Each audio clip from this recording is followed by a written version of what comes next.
Hi, and welcome back to Hey, have you read this book? Today's book is The Papal Billions, written by Tony Bushby. This book reveals some astonishing information about the beginning of Christianity and the Catholic Church. Much of the information in this book is based on the manuscript written by a Vatican archivist who was disturbed by what he found in the secret Vatican archives.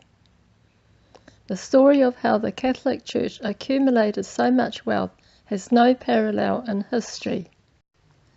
Bushby writes about what Flavius Constantine, the 4th century Roman emperor, did to unite opposing religious factions, how St. Peter, who Constantine appointed, killed innocent people to increase his wealth, and how the Catholic clergy took money from the rich and poor by deception. St. Peter was later named as the first pope. A long time after his death, a fake tomb for St. Peter was built in Rome.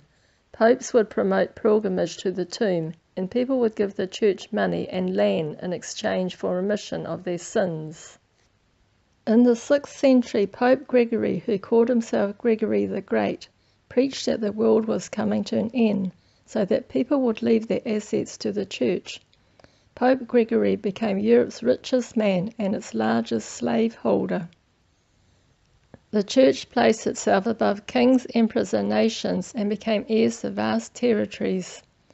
It became the owner of huge numbers of properties, including whole towns in Europe, Asia, and parts of Africa.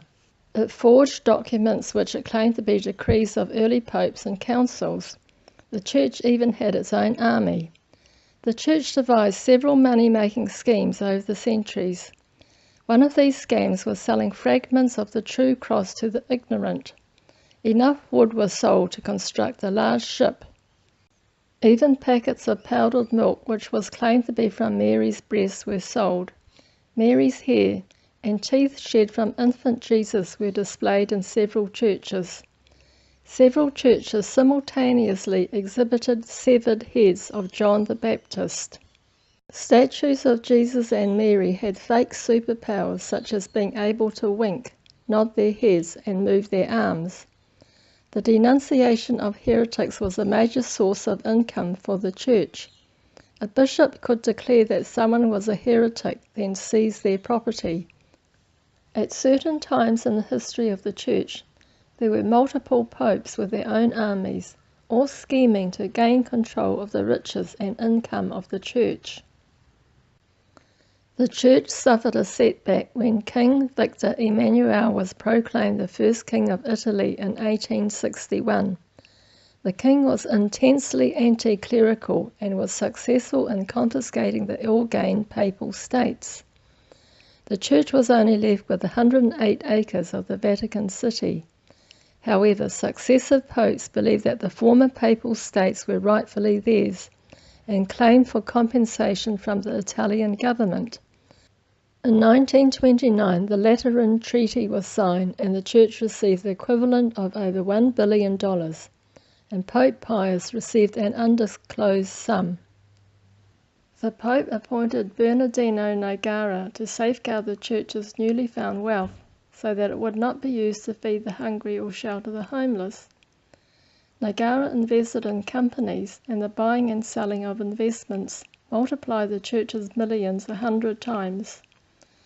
The Vatican had an intelligence network so that it was supplied with confidential information about companies.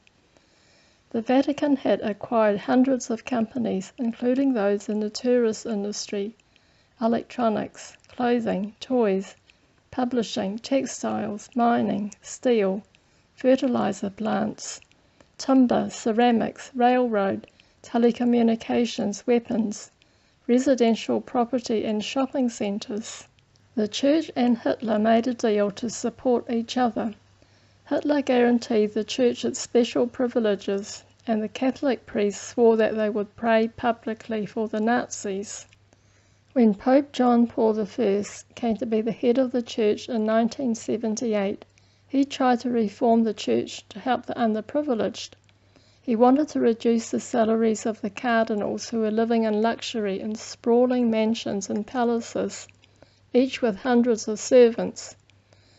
This redistribution of wealth never happened because John Paul died suddenly under suspicious circumstances. This is just a few examples in this book about how the church became rich and held on to its wealth. The information contained in this book may be controversial, but it is thoroughly researched and will shock you. You really must read this fascinating book. Thanks for watching.